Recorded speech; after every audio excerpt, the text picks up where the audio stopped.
Doctor Mohammad ইউনূসের সরকারের হাল হকিকত কি? এ সরকার কতদিন টিকবে? কিংবা এ সরকার কতদিন ক্ষমতায় থাকতে চায়? সামনে যে নির্বাচনের কথা বলা হচ্ছে, সরকার কি আসলে আন্তরিকভাবে সে নির্বাচন দিতে চাচ্ছে? আর যদি সে নির্বাচন দেয়, সেক্ষেত্রে ডক্টর মোহাম্মদ ইউনূস যে সকল তার মদদে দল তৈরি করেছেন, এনসিপি সহ অন্যান্য রাজনৈতিক দল প্রায় ৫০ থেকে ৬০টি, যাদেরকে বলা হয় কিংস পার্টি। কিংস পার্টির আগে কিংস পার্টির ফাদার হিসেবে তিনি ৩ থেকে ৪টি বড় বড় রাজনৈতিক দলকে তৈরি করে ফেলেছেন। তারা বিএনপি এবং আওয়ামী লীগের মতো অত বড় দল নয়, তবে নিঃসন্দেহে রাজনীতির যে অভিজ্ঞতা, সারা দেশে তাদের যে সাংগঠনিক তৎপরতা এবং একটা রাজনৈতিক দলের জন্য সবচেয়ে বেশি যেটি দরকার সেটি হলো অর্থনৈতিক, যাকে বলা হয় সক্ষমতা।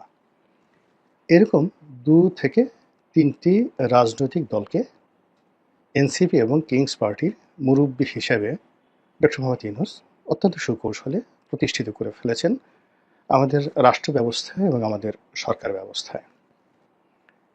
এর বাইরে সাপোর্ট হিসাবে মানে এনসিপি, কিংস পার্টি, তার সঙ্গে তাদের মুরব্বি ২ থেকে ৩টি দল, তাদেরকে আবার ডান দিকে এবং বাম দিক থেকে সাহায্য সহযোগিতা করার জন্য বাংলাদেশের প্রচলিত রাজনীতিতে যে সকল দল বেশ অভিজ্ঞ, তারা অনেকে ক্ষমতায় এসেছে, ক্ষমতার অংশীদার হয়েছে, আবার অনেকে ক্ষমতায় আসেনি বটে, তবে তাদের যোগ্যতা এবং অভিজ্ঞতা নিয়ে কোনো রকম সন্দেহ নেই।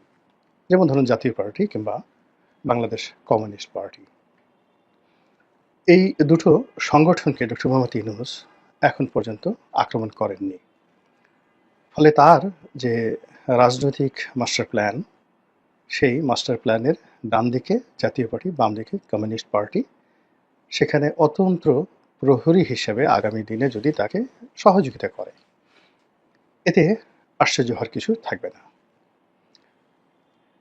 আমরা যেটা পর্দার সামনে মানে মঞ্চে যেটা দেখতে পাচ্ছি, আওয়ামী লীগের উপর আসলে খুব জুলুম অত্যাচার হচ্ছে, কিন্তু বাস্তবতা হলো যে আওয়ামী লীগের অনেক লোক, বিশেষ করে যাদের বিরুদ্ধে মব হলে, যে মব সন্ত্রাস নিয়ে আমরা আজ এত নেতিবাচক কথা বলছি, যাদেরকে যদি ছাত্র এবং জনতা পিটিয়ে জীবন্ত কবর দিয়ে তারপর সেই কবরের উপরে তারা লম্ফ এবং ঝম্প করত, অক্টোবর, নভেম্বর, ডিসেম্বর 2024 সনের এই সময়গুলোতে সারা বাংলাদেশে মিষ্টি বিতরণ হতো।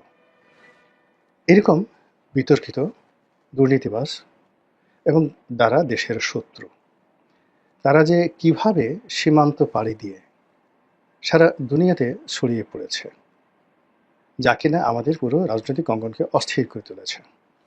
এখন যারা এভাবে পালিয়ে গেছে, তারা কি সরকারকে সহযোগিতা করছে, আওয়ামী লীগকে করছে না বিএনপিকে করছে?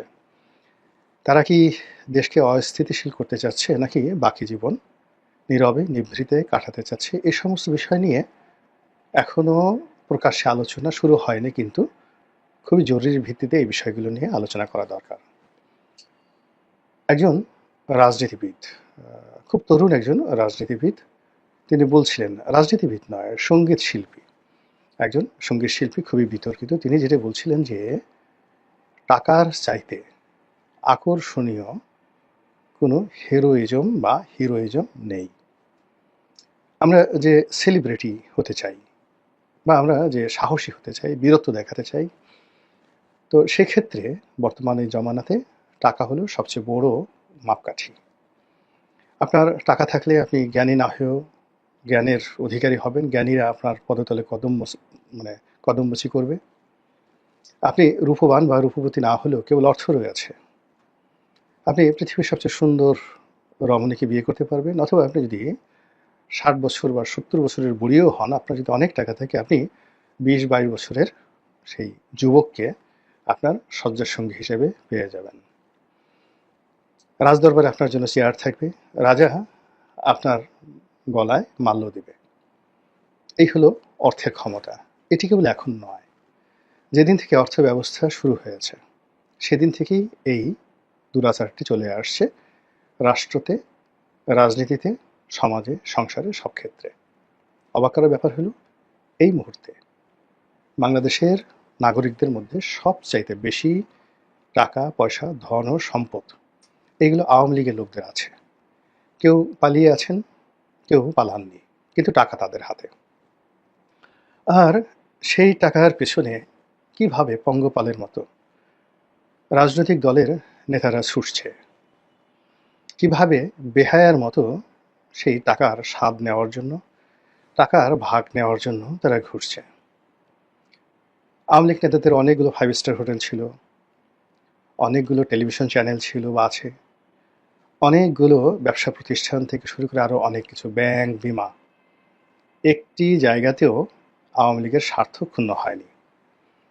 সেটা এস আলম বলেন, সামিত গ্রুপ বলেন, কিংবা ভারতের আদানি বলেন, কিংবা তমা কনস্ট্রাকশন বলেন, সাই পাওয়ার টেক বলেন, এ সমস্ত বড় বড় জায়ান্ট কোম্পানিগুলো তারা আগের যে কোনো সময়ের চাইতে এই নব্য যুগের যারা রাজনীতির কুশীলব তাদেরকে অনেকটা সেই কাটা খাওয়া বিড়ালের মতো তাদেরকে সামনে কাটা রেখে, উচ্ছিষ্ট রেখে তাদেরকে যেভাবে ঘুরাচ্ছে, এই ঘুরানোর ফলে আপনি অনেকের ছেলেকে দেখতে পাবেন, অনেক এই কাটা খাওয়া বিড়ালের ছেলে মেয়েকে দেখতে পাবেন যে আওয়ামী দোসরদের সেই অফিস আদালতে ভিক্ষুকের মতো বসে আছে।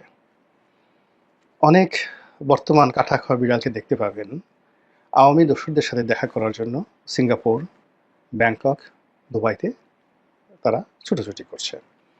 তো এই যদি হয় আওয়ামী অর্থনীতির অবস্থা, তাহলে আওয়ামী রাজনীতির অবস্থা খুব কি খারাপ? আপনার কি মনে হয়? বরং আমরা যারা 2009 সন থেকে একেবারে 25 সন পর্যন্ত কায়মনো বাক্যে আওয়ামী লীগের বিরোধিতা করেছি, এবং এই পরিবর্তিত পরিস্থিতিতে না ঘরকা না ঘটকা আমরা আগের মতো যারা কথা বলে আসছি, অন্যায়কে অন্যায়, সাদাকে সাদা, কালোকে কালো, তারা অবাক বিস্ময়ে দেখছি যে আম এবং দুধ একত্রে মিশে গেছে। সেই বর্তমান জমানাতে যাদের হাতে ক্ষমতা, আগামীতে যাদের হাতে ক্ষমতা আসবে, অতীতে যাদের হাতে ক্ষমতা ছিল, সবাই মিশে গেছে। অল্প কিছু লোক, অল্প কিছু লোক, যদি ধরেন বাংলাদেশে অনেক লোক আছে, আমি ক্ষুদ্র গোলাম মোল্লা রনি আছি, নুরুল কবির সাহেব আছেন, তৃতীয় মাত্রার জিল্লুর সাহেব আছেন, একটা স্ট্যান্ডার্ড মেনটেন করে, এটা লেভেল মেনটেন করে আমরা যে কথাবার্তা বলে যাচ্ছি, আমাদের কি হলো বা আমাদের কি হবে, এটা নিয়ে আমরা কখনো চিন্তা ভাবনা করিনি। আমরা যেভাবে আছি সেভাবে বলে যাচ্ছি, এবং আলহামদুলিল্লাহ আমি এতে খুশি। যেটা বলছিলাম, তো এই যে একটা রাজনীতির ঘূর্ণিপাক, রাজনীতির একটা জটিল অঙ্ক, সেই জটিল অঙ্কের মধ্যে সবচেয়ে বেশি বিপদে আছেন ডক্টর মোহাম্মদ ইউনূস এবং তার যারা ঘনিষ্ঠজন, যারা এই রাজনীতির কূটকৌশলের মধ্যে কখনো পড়েননি, যারা রাজনীতির সেই কূটকৌশলের অংশীদার হতে চাননি, এবং রাজনীতির ক্রিয়ানক হিসেবে কখনো দালালি তারা করেননি, কিন্তু নিয়তির নির্মম পরিহাসে তারা রাজনীতির একেবারে শীর্ষ পদে এসে বসে গেছেন। এখন এই মানুষগুলোকে, যারা উপদেষ্টা মণ্ডলীতে আছেন, যারা বিপ্লবী ছাত্রনেতা হিসেবে আছেন, এখনো পর্যন্ত নীতি এবং আদর্শ ধরে আছেন, যাদের বিরুদ্ধে এখনো পর্যন্ত দুর্নীতির অভিযোগ আসেনি, আর অন্যদিকে ডক্টর মোহাম্মদ ইউনূস এবং তার পরিবার, তাদের বিরুদ্ধে অনেক অভিযোগ এসেছে, কিন্তু মোরাললেস ঠিক ওইরকমভাবে কি বলবো, বিএনপি জমানাতে বা আওয়ামী লীগ জমানাতে যেভাবে মারাত্মক দুর্নীতির কথা আমরা শুনেছি, টাকা পাচারের কথা শুনেছি, এই জিনিসগুলো এখনো ডক্টর মোহাম্মদ ইউনূস এবং তার পরিবারের বিরুদ্ধে আসেনি। অভিযোগ আছে তিনি একটা লাইসেন্স নিয়েছেন বিশ্ববিদ্যালয়ের। আচ্ছা ঠিক আছে, আওয়ামী লীগ জমানাতে, বিএনপি জমানাতে অনেক অশিক্ষিত লোকজন 8 পাসও করেনি, তারাও ট্রাস্টি বোর্ডের, বিশ্ববিদ্যালয়ের ট্রাস্টি বোর্ডের চেয়ারম্যান হয়েছেন, বড় বড় বিশ্ববিদ্যালয়ের মালিক হয়েছেন। তো সেক্ষেত্রে ডক্টর মোহাম্মদ ইউনূস যদি একটা বিশ্ববিদ্যালয়ের মালিক হন বা লাইসেন্স নেন, ক্ষতি কি বলেন তো? তিনি ম্যান পাওয়ারের লাইসেন্স নিয়েছেন, ভালো কথা। তো অন্য 10 জনে যদি পেতে পারে, তিনিও তো পেতে পারেন। এখানে তো বাধা নেই যে তিনি নিতে পারবেন। আপনি বলতে পারেন যে ওই রাষ্ট্রীয় পদ পদবিতে থেকে তার এটা সাজে না। শেখ হাসিনা বেগম, খালেদা জিয়া তো এই কাজ করেননি, ভালো কথা। শেখ হাসিনা, বেগম খালেদা জিয়া তারা পদে থেকে কাজ করেননি, কিন্তু সালমান এফ রহমান কি করেছেন, তারপর আনিসুল হক কি করেছেন, এস আলম কি করেছেন, তারা কি শেখ হাসিনার অজ্ঞাতে কাজগুলো করেছেন? বেগম খালেদা জিয়ার কথা যদি ধরেন, এরকম বিশাল, আপনি মোর্শেদ খানের কথা চিন্তা করতে পারেন, আরও অনেকের কথা আপনি বলতে পারেন, শত শত মানুষ। তো যাদের বিরুদ্ধে দুর্নীতি দমন কমিশনের অভিযোগ সারা বাংলাদেশে, মানে যদি বলা হয় যে সত্যিকার অর্থে robotic, mathematic and collective corrupted লোক কোন দলে বেশি, আপনি দেখবেন যে তারাই এখন এই সমাজে দাপট চালাচ্ছে। তো এই দিক থেকে ডক্টর মোহাম্মদ ইউনূসের যে আন্ডা বাচ্চা ডাল পালা আত্মীয় স্বজন, তারা এখন পর্যন্ত এই গত 10 মাসে ওভাবে দেশের টাকা পাচার করা, টেন্ডারবাজি করা, দুর্নীতি করা, এগুলোর মধ্যে এইভাবে জড়াননি। 2-4 জন উপদেষ্টার এপিএস বা উপদেষ্টাদের বিরুদ্ধে অভিযোগ আসছে এই পর্যন্ত। তো তারপরেও আমরা ডক্টর মোহাম্মদ ইউনূসের ব্যাপারে অধৈর্য হয়ে পড়েছি। তার সম্পর্কে যে কোনো নেতিবাচক কথা শোনার জন্য আমাদের মন উথাল পাথাল করে, এবং এটা আমাদের একটা অভ্যাস। বাংলাদেশে বসে সীমিতভাবে অল্প লোক তার বিরুদ্ধে কথাবার্তা বলছে। দেশের বাইরে থেকে আওয়ামী লীগের লোকজন খুবই আদিবাসী ভাষায় গালাগাল করছে, কিন্তু এগুলো শ্রুতিমধুর নয়, ওগুলো শোনা যায় না, ওইগুলো কোনো অডিয়েন্স নাই। অনেক বড় বড় মন্ত্রী এমপি তারা ডক্টর মোহাম্মদ ইউনূসকে গালাগাল করছে, কিন্তু 300-400 লোকের বেশি সেগুলো দেখছে না। কিন্তু যারা মানে বলতে পারেন এবং যাদের অডিয়েন্স আছে, দর্শক আছে, তো তাদের মধ্যে কলকাতার অনেকগুলো বাংলা মিডিয়া রয়েছে, তারপরে ইংরেজি মিডিয়া রয়েছে, দিল্লির অনেকগুলো মিডিয়া রয়েছে। তারা ডক্টর মোহাম্মদ ইউনূসের সর্বনাশ ঘটানোর জন্য, তার বিরুদ্ধে যত অপপ্রচার রয়েছে সেই অপপ্রচার করার জন্য প্রাণান্ত চেষ্টা তারা চালিয়ে যাচ্ছে, এবং ডক্টর মোহাম্মদ ইউনূস এই বেচারাকে একেবারে অসহায় বানিয়ে ফেলেছে। এখন ডক্টর মোহাম্মদ ইউনূসের পক্ষে কথা বলার জন্য সবেধন নীলমণি 2-3 জন লোক আছে দেশের বাইরে।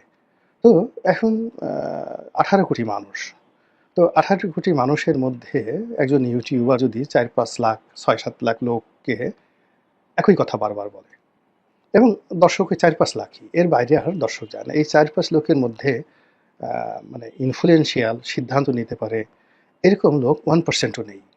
সব বিলো ক্যাটাগরির যারা মানে ওই যাত্রাগান দেখে, খ্যামটা নাচ দেখে, এই ধরনের দর্শক শ্রোতাদেরকে ইনফ্লুয়েন্স করার মতো কিছু ডক্টর মোহাম্মদ ইউনূসের মেন্টর রয়েছেন দেশের বাইরে। তো সেটা দিয়ে আসলে কাজের কাজ হচ্ছে না। মানুষের বুদ্ধিবৃত্তিক যে জায়গা, সেই জায়গাতে ডক্টর মোহাম্মদ ইউনূসের জন্য একটি জায়গা তৈরি করার জন্যে এখনো পর্যন্ত তার কোনো সপক্ষ শক্তি দাঁড়ায়নি দেশের বাইরে। ধরুন প্রথম আলো, কিংবা ডেলি স্টার, কিংবা ধরুন নুরুল কবির সাহেবের নিউ এজ, কিংবা ধরুন মানব জমিনের মতিউর রহমান সাহেব, কিংবা জিল্লুর রহমান।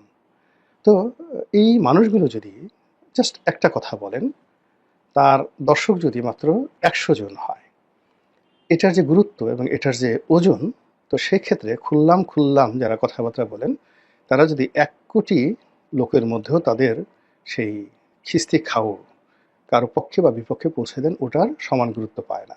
বোঝার চেষ্টা করুন, যদি এক পাল্লায় আপনি 1 রতি বা 1 ভরি স্বর্ণ রাখেন, খুবই অল্প, আর অন্য পাল্লায় যদি সোনা তামা সেটা যদি কয়েক মণ রাখেন, ওজন যাই হোক না কেন মূল্য কিন্তু সমান হয় না। তো তদ্রূপ সমাজে যারাই রাজনীতি করেছেন, রাজনীতিতে টিকেছেন এবং বড় হয়েছেন, তারা ওইভাবে যাদের কথার গুরুত্ব রয়েছে তাদেরকে পাশে রাখার চেষ্টা করেছেন। জিয়াউর রহমান বলেন, বঙ্গবন্ধু বলেন, এরশাদ বলেন, এরশাদ প্রাণান্ত চেষ্টা করে বুদ্ধিজীবীদেরকে তার পক্ষে রেখেছিলেন। তার সঙ্গে সৈয়দ আলী হাসান সাহেব ছিলেন, অধ্যাপক বারী ছিলেন, কবি শামসুর রহমান সাহেব ছিলেন, আরও অনেক বিখ্যাত বিখ্যাত মানুষদেরকে তিনি তার পাশে রেখেছেন, এবং তিনি অত্যন্ত সফলভাবে তার সুকর্মগুলোকে তুলে ধরতে পেরেছিলেন, কুকর্মগুলোকে আড়াল করতে পেরেছিলেন। তো যেটা বলছিলাম যে ডক্টর মোহাম্মদ ইউনূসের সেই অবস্থা না থাকার কারণে কলকাতার যে সকল প্রচার যন্ত্র রয়েছে তারা অনবরত তাকে বরখাস্ত করছে, তাকে ছুটি দিচ্ছে, তার বিদায়ের ঘণ্টা বাজাচ্ছে, তার জায়গায় শেখ হাসিনাকে বসাচ্ছে। আর নিত্য নতুন মানে সে গুজব কি, আপনি কলকাতাতে যে সমস্ত লোকজন রয়েছেন, দেখতে শুনতে মনে হয় যেন তারা একেবারে নরেন্দ্র মোদীর টিচার বা দিল্লি বিশ্ববিদ্যালয়ের ভাইস চ্যান্সেলর, এরকম সিরিয়াসলি ভাবে মানে অনবরত এইভাবে মিথ্যা কথা বলে যাচ্ছেন, যেগুলো শোনা যায় না। কিন্তু বাস্তবতা হলো তাদের সেই কথা অভিব্যক্তির কারণে, যুক্তির কারণে, তারপরে উপস্থাপনার কারণে অনেকের কাছে বিশ্বাসযোগ্য হয়ে পড়ছে। আর যখন ডক্টর মোহাম্মদ ইউনূসের কর্মকাণ্ড সম্পর্কে মানুষের এরকম সন্দেহ তৈরি হচ্ছে, ধীরে ধীরে এটি প্রশাসন বলেন, রাষ্ট্রযন্ত্র বলেন, জনগণের সমর্থন বলেন, সব জায়গাতে একটা দূরত্ব তৈরি করে ফেলছে।